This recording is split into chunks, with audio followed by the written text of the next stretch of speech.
Bonjour à tous et bienvenue dans cette nouvelle vidéo. Je suis Nico et vous êtes bien sur la chaîne de Global Fit Concept. Aujourd'hui, je vous présente mon entraînement pull. Donc dans cette vidéo, je vous ai présenté mon entraînement push, donc allez la voir si vous ne l'avez pas vu. Un entraînement pull est un entraînement où on va faire principalement des mouvements de tirage. C'est-à-dire que les muscles principalement sollicités vont être le dos, l'arrière d'épaule et les biceps. N'oubliez pas de vous abonner pour ne manquer aucune de mes vidéos et c'est parti.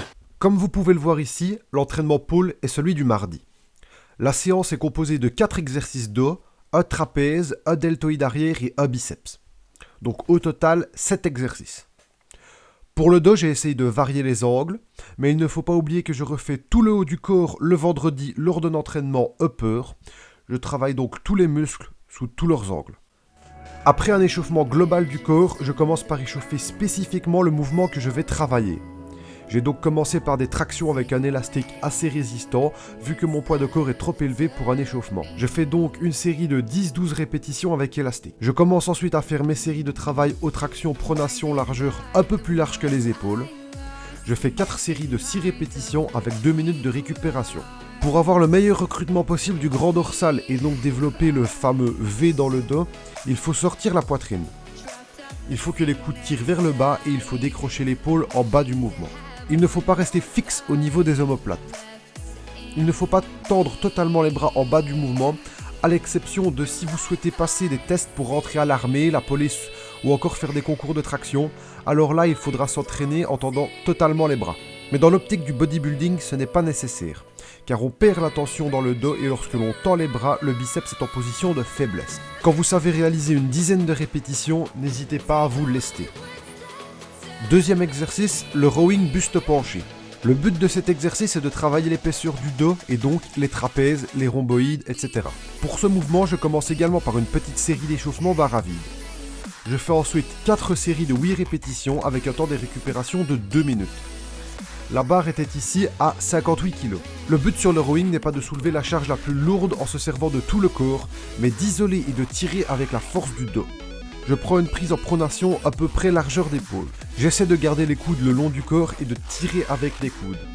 Quand vous faites des mouvements pour le dos, il faut essayer de ne pas tirer avec les biceps mais avec le dos. Pour ça, mon astuce c'est de tirer avec le coude.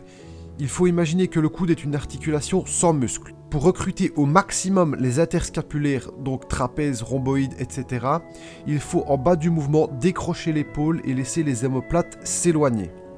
Sur le haut du mouvement, il faut serrer au maximum les omoplates, comme si l'on voulait y écraser une noix.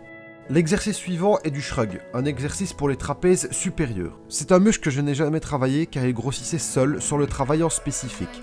Mais avec ma perte de poids, ils ont disparu et j'ai donc dû l'intégrer dans mon programme. Ici, je fais 4 séries de 10 répétitions avec 2 minutes de repos. La charge est de 65 kg. Il ne faut pas hésiter à mettre lourd sur les trapèzes. Ce sont des muscles qui ont énormément de force. Comme vous voyez, je n'ai pas les bras le long du corps mais un peu écartés. Une étude a montré un meilleur recrutement des trapèzes supérieurs lorsque les bras font un angle de 30 degrés par rapport au buste. Il faut donc penser à bien laisser l'épaule tomber et laisser le trapèze s'étirer. Il faut ensuite bien contracter le trapèze au maximum. Également, il faut bien monter l'épaule, le moignon de l'épaule et uniquement celui-ci. Beaucoup ont tendance à enfoncer leur tête en même temps, mais cela ne sert à rien. Le dernier exercice polyarticulaire est le tirage à la poulie haute avec la poignée triangle. Normalement, cet exercice est censé cibler le bas des dorsaux au niveau de l'assertion. Je ne suis pas convaincu à 100% de cette théorie, mais j'apprécie cet exercice et cela m'apporte un peu de changement. Sur ce mouvement, je fais 3 séries de 10 répétitions avec 1 minute 30 de repos. Je commence aussi ici par une petite série d'échauffement. Comme sur tous les exercices de dos, il faut décrocher l'épaule et ne pas tendre les bras. Comme vous pouvez le voir, la poulie que j'ai n'est pas assez haute pour faire cela au mieux, c'est pourquoi je monte si peu les bras en haut. L'astuce pour réaliser cet exercice au mieux, c'est de savoir tirer avec le dos et non avec les bras. Je m'explique, il est assez facile de tirer lourd sur cet exercice si l'on se sert de la flexion du coude. Pour éviter cela, je vous conseille d'essayer de garder la poignée le plus loin de vous. On a vite tendance à faire passer la poignée juste devant le visage, mais dans ce cas, on travaille majoritairement une flexion du bras. Encore une fois, il faut imaginer que le coude n'a pas de muscle et tirer uniquement avec le dos. En fonction de la longueur de votre poulie, vous allez devoir plus ou moins vous pencher vers l'arrière pour pouvoir éloigner la poignée correctement de vous. En aucun cas cela n'est mauvais pour vous si vous avez un bon gainage. us, connecting lines of which we cross,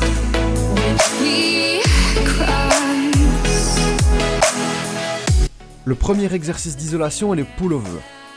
C'est un exercice qui est discuté sur le fait qu'il travaille ou les pectoraux ou les dorsaux. Personnellement, je le classerais plus dans la catégorie dorsaux. Même si les pectoraux et les dorsaux fonctionnent en même temps pour réaliser le mouvement, le contexte importe beaucoup. Si vous réalisez le pull-over après plusieurs séries pour le dos, vous allez recruter en priorité les dorsaux sur cet exercice. De plus, pour les ressentir au mieux, j'essaie de garder les épaules basses et d'écarter les omoplates, comme lors d'un posing de bodybuilding pour montrer le V du dos. En plaçant mon dos de cette manière, je ressens beaucoup mieux les dorsaux. Comme vous pouvez le voir également, je ne remonte pas le mouvement à fond. Je ne reviens pas à la perpendiculaire. Je garde une tension continue dans le muscle. Il ne faut pas tendre les bras au maximum, sinon vous allez ressentir un travail des triceps et ce n'est pas ce que l'on cherche. Un autre détail est l'amplitude. Il faut qu'elle soit adaptée à vous. Si vous êtes assez souple, vous pouvez descendre plus bas. Par contre, si vous êtes raide, il ne faut pas trop forcer et étirer l'épaule, vous pourriez vous blesser. Je vous conseille de descendre jusqu'à ressentir un léger étirement et pas plus.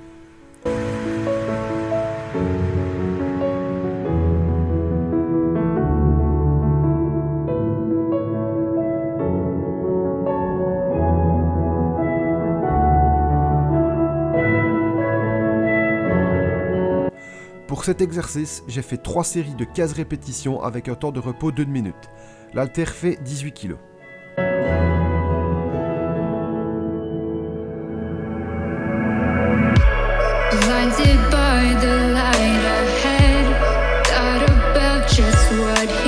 On passe maintenant aux élévations arrière pour 3 séries de 15 répétitions avec 1 minute de temps de récupération.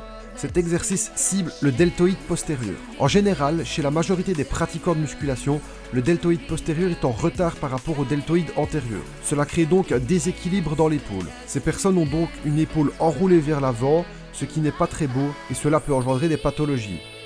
Pour cela, il faut bien travailler l'arrière d'épaule et assouplir l'avant. C'est pourquoi il est important de faire suffisamment d'exercices pour le deltoïde postérieur dans son programme.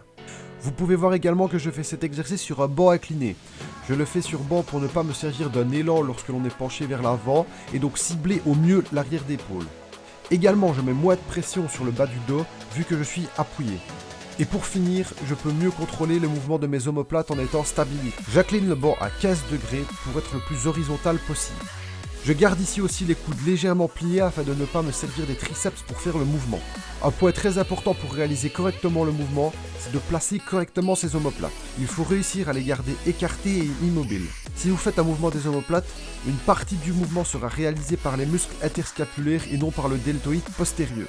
J'ai encore un peu de mal à ne faire aucun mouvement d'omoplate, mais si vous arrivez à les garder écartés et le plus immobile possible, vous allez ressentir énormément l'arrière d'épaule. Le dernier exercice est le curl incliné. Je fais 4 séries de 10 répétitions avec 1 minute de repos. J'incline le banc à 15 degrés et j'essaie de garder au maximum mes coudes vers l'arrière. Le but du mouvement est de cibler le faisceau externe du biceps. Le fait d'être le bras en arrière du buste crée un étirement du chef long du biceps et lui permet de mieux se contracter que le chef court.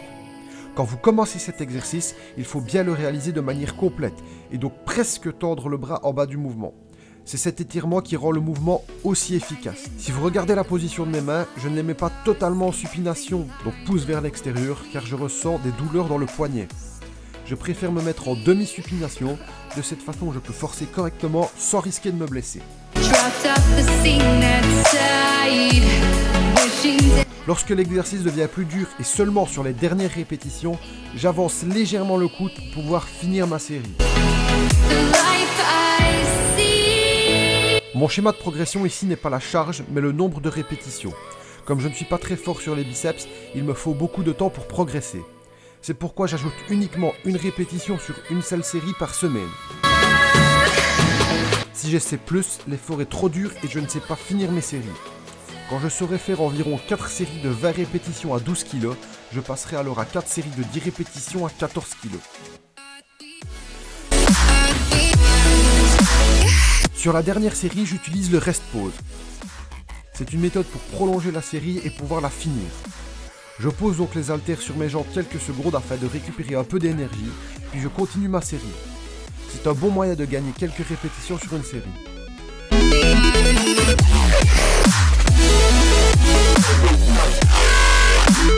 Et voilà qui finit cet entraînement.